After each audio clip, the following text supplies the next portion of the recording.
So next, I'm going to pass it over to Matt Stevens.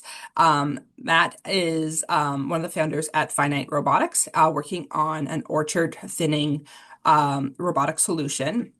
I think he's talked a couple times on the call. He also pitched at the Canadian Ag Robotics and AI Summit.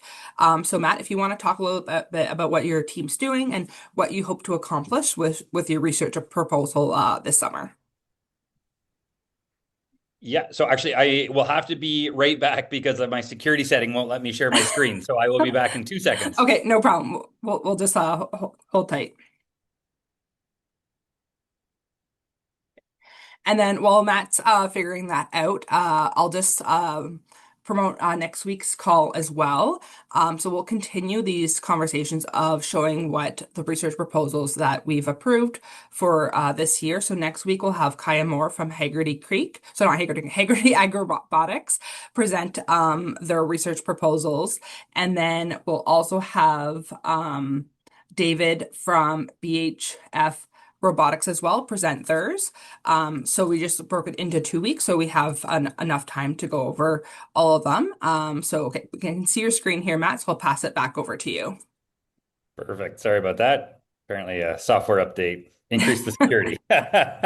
Anyway, pleasure to speak today. So I won't go over much about what we're doing at Finite Robotics because I think a lot of the members of the working group were at the meeting in London, and my colleague Mike gave a pretty thorough overview of what we're up to. So at sort of a really high 60-second view is we're focused with thinning in orchard robotics. So just about everyone to date has focused on harvest. And so why we're focusing on thinning is it has some of the same attributes where it's a labor offset, just like you are on harvest. But if you get the fruit off the tree early enough, you get a yield bump. It's a much simpler robot than a harvester robot. It's easier for the growers to adopt, and you have a much wider time window to get the work done. So it's just broadly a more forgiving one. So we're excited eventually, hopefully, to get to harvest, but this is why we're focused on thinning. And just for folks that aren't as familiar with fruit production, so 99% of the hand labor is spent on three things, which is prune, thin, and harvest. And this is roughly in the season when it happens. So we're just about finished our pruning window. Thinning window starts in a few weeks. Then there's a summer prune, and then there's a harvest sort of September, October, depending on where you are in the variety. So that's the season for most part. Okay, so sort of the driving principle for our approach last year and this year was to get out of the building, get the orchards into the field, figure out where they break and improve them.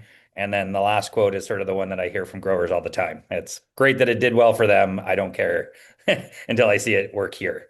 So that was sort of the ethos of the proposal that we put in for consideration was how do we get more growers to expose, to have the robot on their own orchard. Last year, we deployed it at our own orchard in one customer orchard. So the original proposal was to double that from two growers using it to four. So the idea was build three robots. Last year we had one and deployed on at least 44 orchards and make sure that at least 20 growers saw it in operation. Right. So growers would invite their neighbors, and we've had a number of people reach out that want to see the robot do its thing at their neighbor's orchard. Um, to then compare, so in apple thinning, we use a combination of chemical and hand thinning. So we'll do a couple chemical passes to get the load down, the crop load down to closer to where we want it, and then we'll go through and do hand thin. And so the idea is the robot will fit between the chemical and the hand thin. And sort of the two treatment groups are chem in hand or chem robot hand. And where we can, we'll leverage systems like Vivid Machines data so we can do a before and after. We'll have a sense of what we did, but we'd really like to have a third party go through before and then go through after and say this is what the robot did. When we talk about fruit thinning, if you talk to an apple grower, we'll generally talk in millimeters. We're talking about the diameter of the fruit around its waist, and the window that we're looking at is from 14 millimeters to 35 millimeters. A lot of hand thinning, we wait till it's about golf ball size, which is, almost, well, in the ballpark of 40 millimeters. And so we're trying to get our work done before that, which in Ontario sort of spans from end of May until some point in July. That's the seasonal window if you're trying to get in before 35. We're trying to cover a lot of Southwestern Ontario. Part of this is so we are at different sites, so people could, a lot of growers could have an orchard nearby them, so they could come and see it.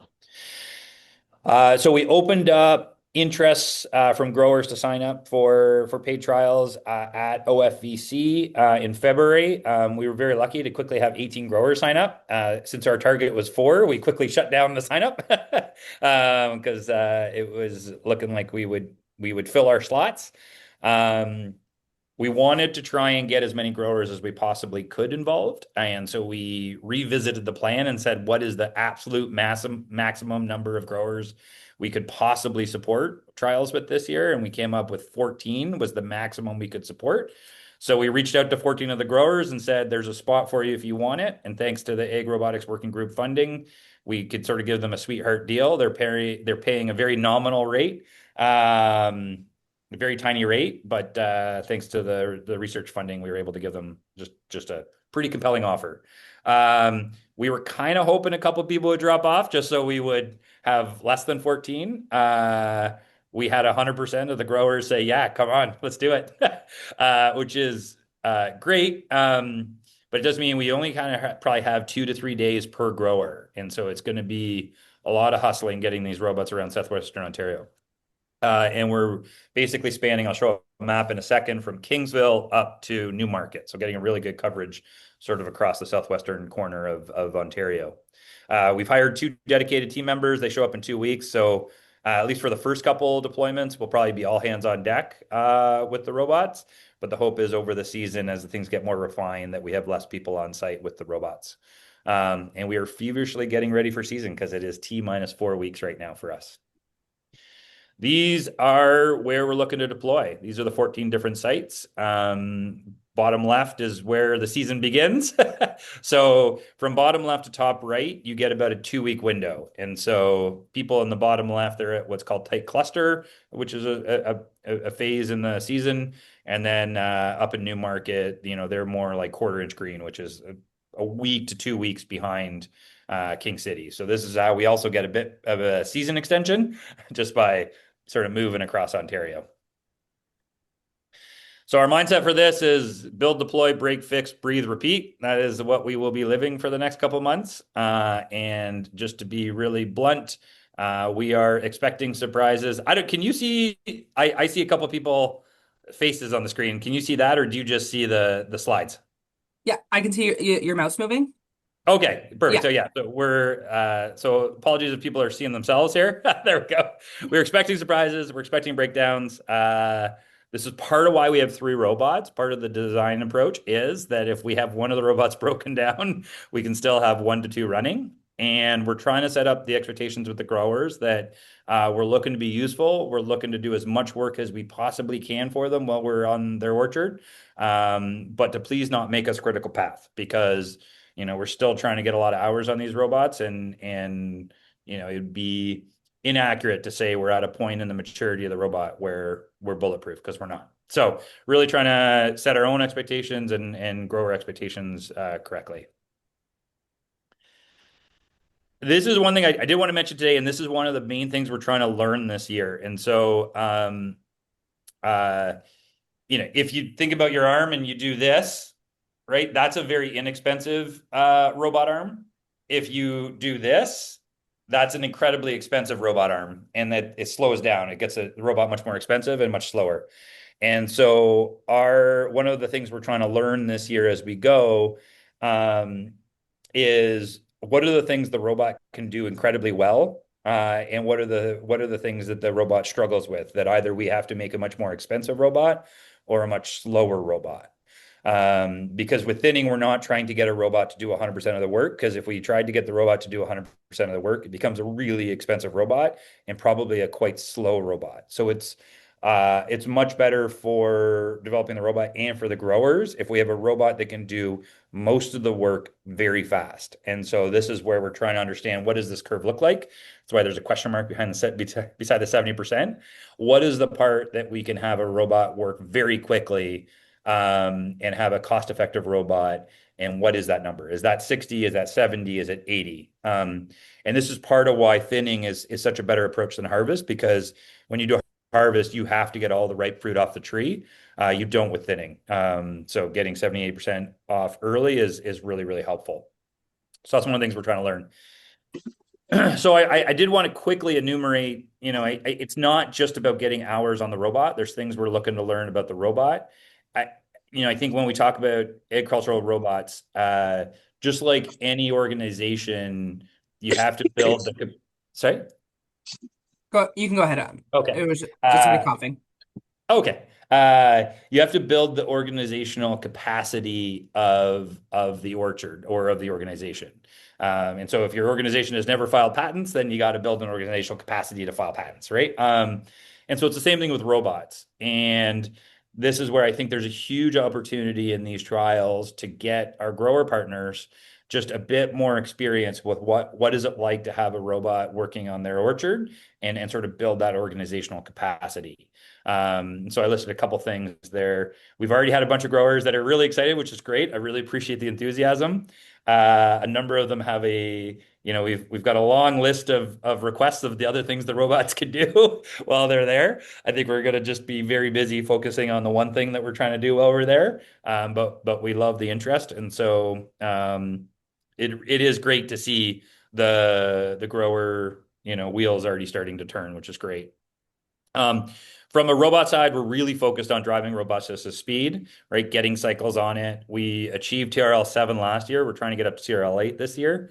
And last year we did not operate in rain. We're looking to operate in rain, and we're looking for a couple of the days this season, hopefully to get to a point we'll run full 24-hour through the night. We did do a little bit of through the night testing last year, but not full 24-hour cycles. So we want to run the robot continuously for 24 hours and count how many fruit came off in that 24-hour period.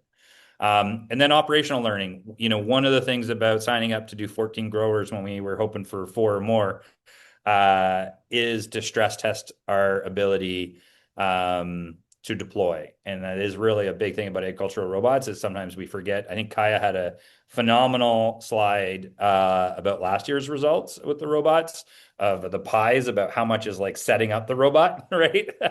And so since we're deploying every, third day basically through the season at a new orchard, it's what we call a time to first thin, which is like time to hello world and software world. It's how quickly when that truck drives in past the orchard gate, how many minutes does it take between when the truck drives past the orchard gate to the first fruit is being robotically removed from the orchard?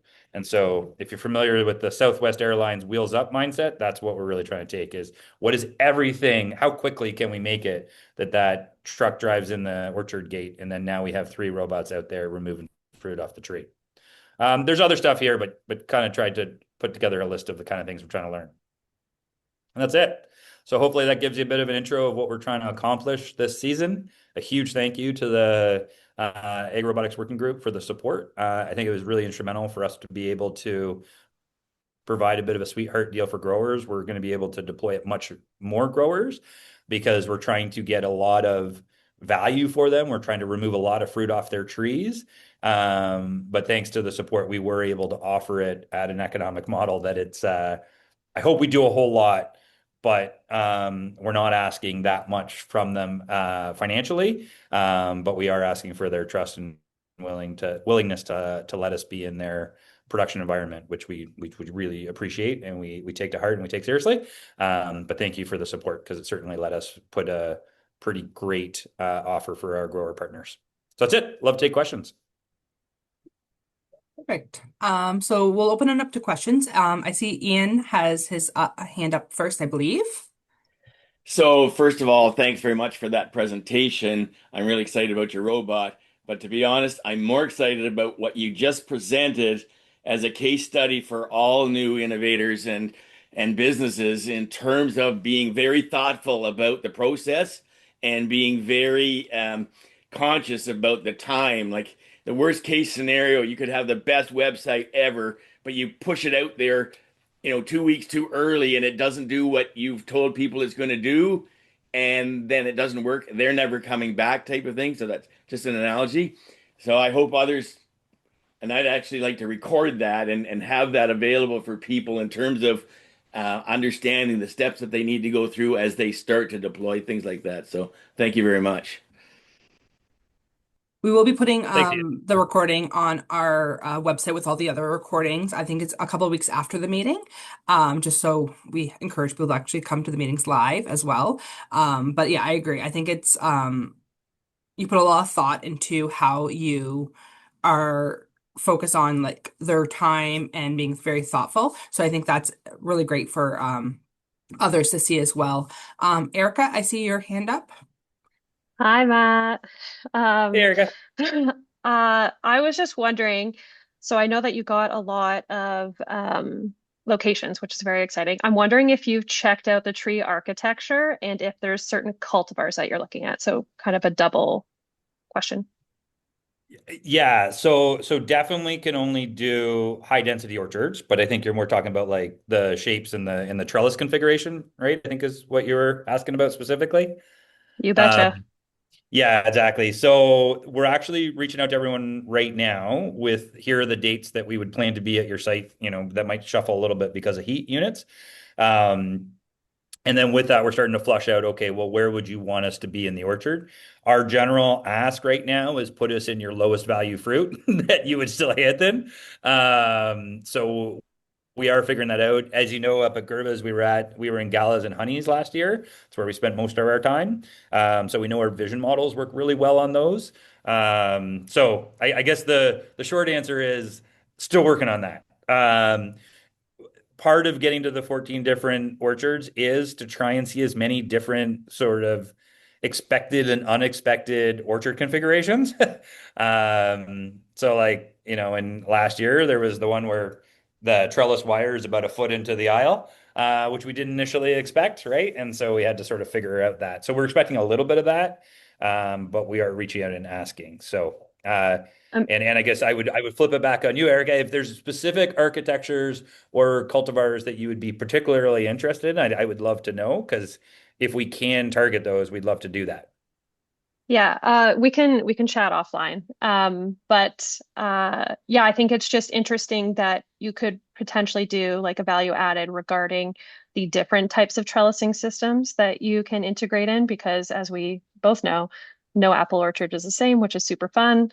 And then yeah, Gala and Honeycrisp, I mean, those are probably one of your larger windows because they're spread throughout the province, which makes sense. And then just a final note before, because I don't want to take away from other people. I'm just wondering if you're aware of the Ontario Apple Growers Summer Tour, if you've spoken to Kelly, because we are planning on doing it this year, and I'm wondering if there could be potential integration there. Yeah, so I did quickly look because Kelly did reach out. I know we're going to Van Wyberen and Joe's, right? So Joe is in the project, like he's one of the sites, but I think we wouldn't naturally be there because I think it's like late July, if I remember right. Anyway, let's connect because I Kelly did reach out. I'd love it might be more of a static display of the robot, just because I think it's a little bit later time wise. Thank you. Awesome, thanks, Erica. Wait, any other questions or anybody from maybe Dan or David, any comments from the research committee about what you saw in the proposal as well? Sure, I'll always fill the silence. Um, this was an excellent proposal and unanimously excellent by the committee. I do want to say that this is an example to follow. It's agile thinking. It is in the field learning. It involves the farmer, so you learn from the farmer. You get the farmer to participate in understanding the value proposition, and it's strongly focused on getting to value as quickly as possible, as opposed to, well, many other strategies that don't necessarily work. Um, and there's a reasonable amount of caution to uh, not oversell the technology until it's validated and proven. And in my opinion, this is what this research money is for, is to validate, to go from TRL 7 to 8, to learn those little tweaks and optimization items that you can't learn in the office, as Steve Blank says. And so this is textbook example of what to follow. So if you're thinking of doing stuff like this, talk to Matt. I mean, because this is the blueprint for how to move technology forward. The one that I would say is similar to this is our, Foragen, the mushroom pickers out in BC. They did the same thing. They understand the value proposition, but they worked with the customer to really make it work, and they worked as quickly as possible to get to cash flow on a focused value proposition instead of trying to do everything for everybody. So I can't say enough how proud I am of you, Matt, for doing this, because this is just an excellent project, and I think you're going to be in service very quickly. And then it's a matter of, okay, what else can your robot do? So hats off to you, Matt. Well, thanks a lot, David. I thank you for the kind words. I will share them with the team. It was a group effort on planning it. So thank you. I appreciate that. They'll be delighted to hear. They're right now working on the robot in the back. Perfect. Dan or Garson, they're also on the research committee. Is there any other comments that either of you wanted to say as well?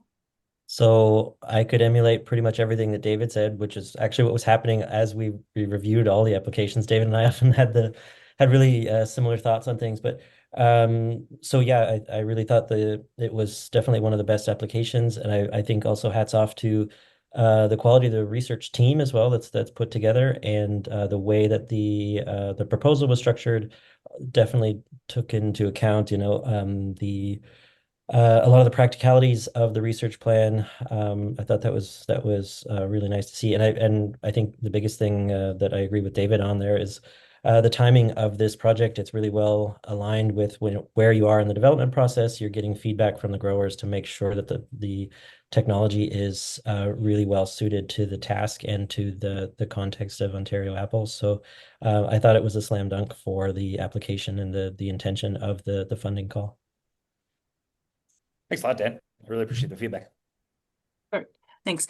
And yeah, and just a note, just thank you to all of our committee members for the research committee for the time that they put into reviewing all the applications. We had, I think, over 16 applications this year, so it was very time-consuming task to kind of go through all of them, but we did receive quite a few really strong ones, including Lucas and Matt's research proposals. So thank you to that group for spending the time and really diving into it as well. And just another reminder, I just want to thank the Sustainable Canadian Agriculture Partnership. They're the ones who fund the working group and makes this research funding possible. So thank you for that, because I think it's really helping these companies really get to commercialization, which is the goal for the research.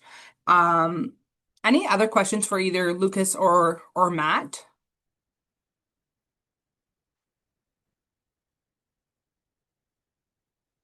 Okay, great.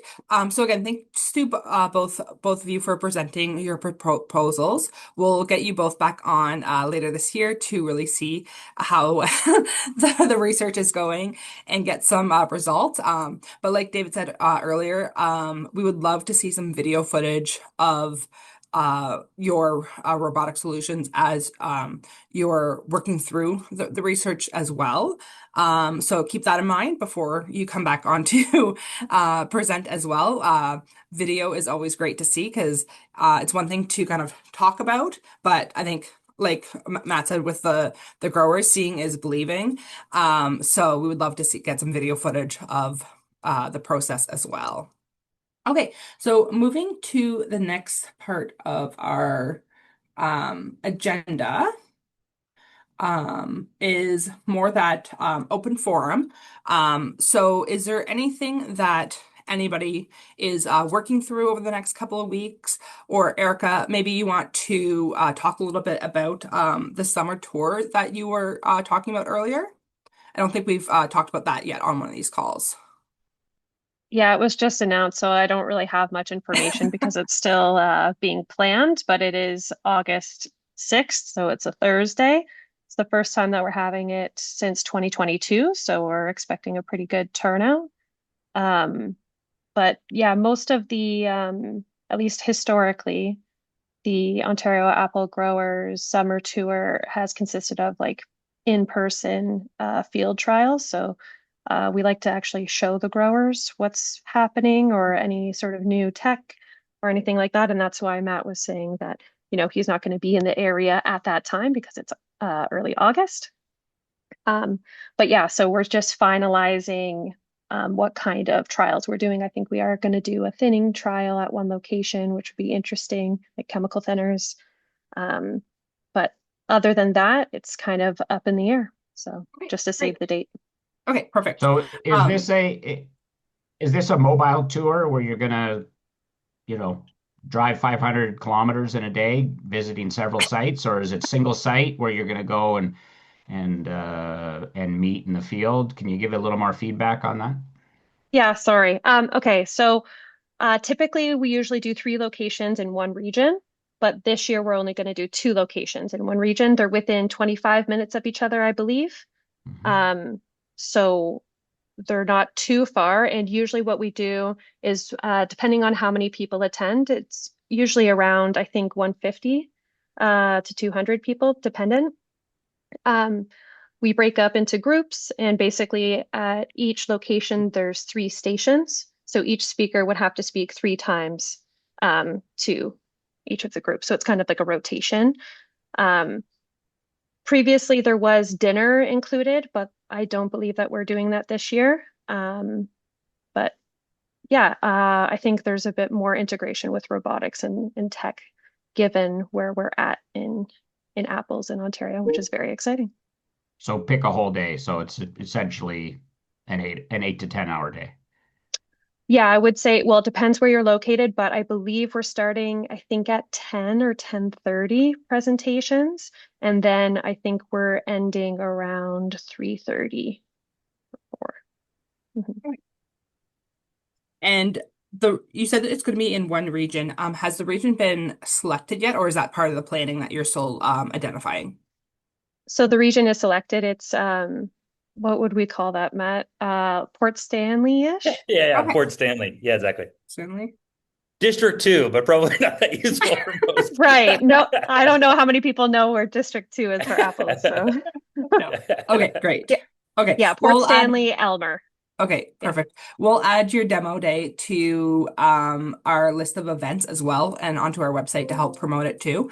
And I think I owe you an email from a couple months ago about it. So we'll connect offline as well to see how we can support you through the working group. Okay, great.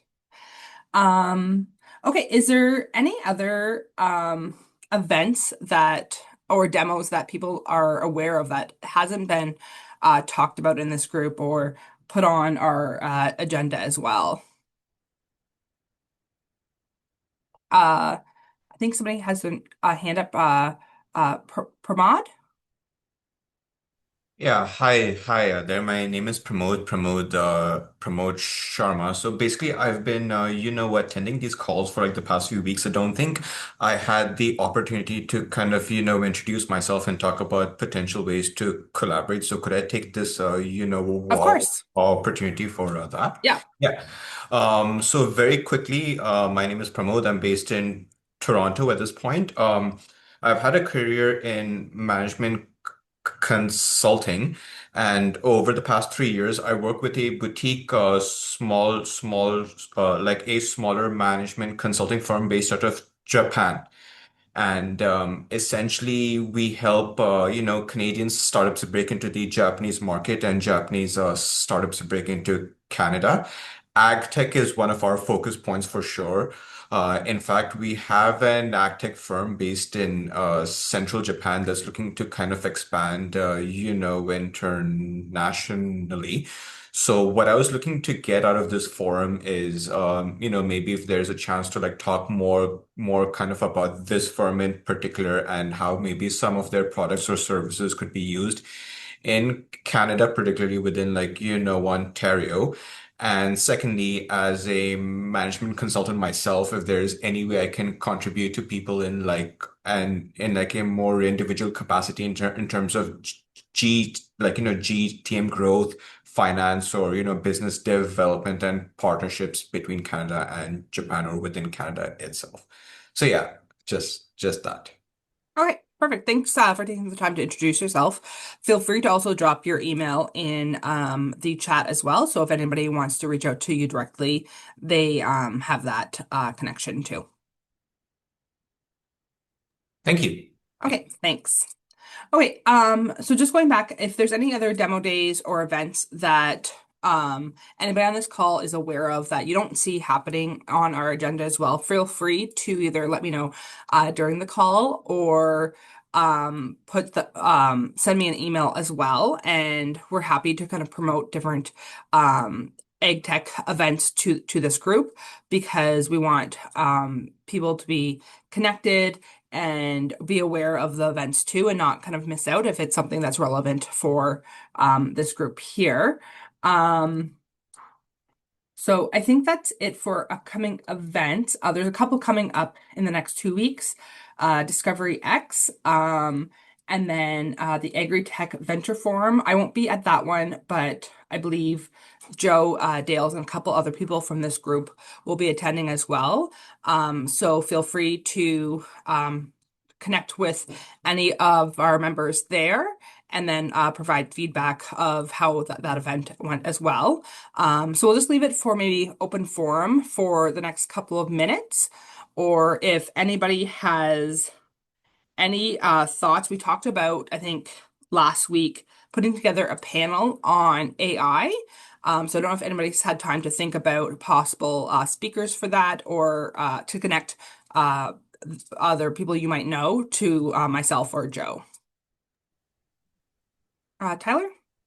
Actually, just one question. In looking at the list that you're sending around about the events, conferences, field demos, I noticed that the Ag Robotics Working Group is doing a demo day at Simcoe. Yes. In the past, you've also done one at the Muck Crop Station. I'm just wondering, is that going to happen at the Muck Crop Station this year? Not this season. We're just doing Simcoe this summer, and then we'll be doing Innovation Farms and Bothwell as well, but we're just focusing on the Simcoe one for the summer, which is July. The official date will be announced very shortly. I want to say the 21st or 22nd that week, but I'll have to double check my notes, and Tor and I will start sending out information on that as we're working through the plan for that.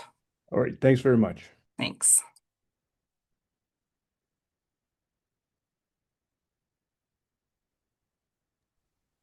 Ian? Yesterday, I was out with one of the Upside Robotics maze runner farmers, and they're getting set up to start the planting on that. Big changes there in terms of the newness of the base stations and the robots and stuff. So that's going to be exciting to watch evolve over the summer. And this morning, I'm going up to Arthur to see the latest installation of a 360 rain irrigation robot that's part of a U of G project with Adrian Correndo from Plant Ag. So robots are hitting the fields, and they're also hitting them in the field crop sector. So that's great to see and hear. Okay, perfect. And I missed the first one. What was the first company that you went out to see? Upside Robotics maze runner. Upside. The Okay, little yeah. spoon feeding robot. Yes. Okay, I'm aware of that one. Okay, perfect. Yeah, anybody's seen in the field recently or have chat about bring it up on these calls because the more we talk about it, the more other people are aware of it as well. I'll put the little drone up in the air and take some imagery and make that available to you to share. Okay, that'd be great. Thank you. Yeah, and then same thing, not just talking about different events we're at, but feel free to share any pictures or videos that you've gone to it. We're happy to kind of share it out on our LinkedIn as well to increase that view of what's going on in the fields. Yep, I have one thing also, if there's a second. Yes, yes, of course, go ahead. Yeah, Vineland is planning a greenhouse-focused tech event that's going to be in September on the 10th.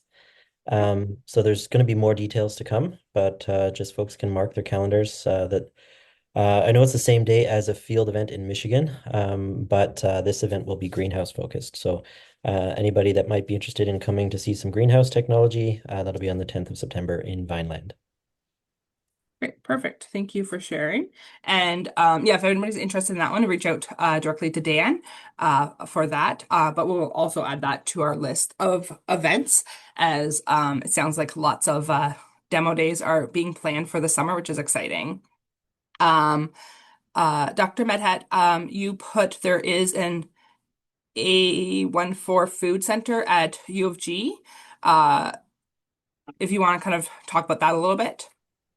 I was just commenting on your call for AI expertise, and Okay, perfect. this center is AI for food, but it's written this way. Oh, okay. I see it now. So, that's a center that is multidisciplinary. There's a lot of people involved in it. I'm involved in it on the robotics side. And so if you need, that just to see who is doing what there and stuff like that. So that's there. Okay, sounds great. Okay, perfect. Is there anything else anybody wants to talk about, or we can wrap up a couple minutes early as well?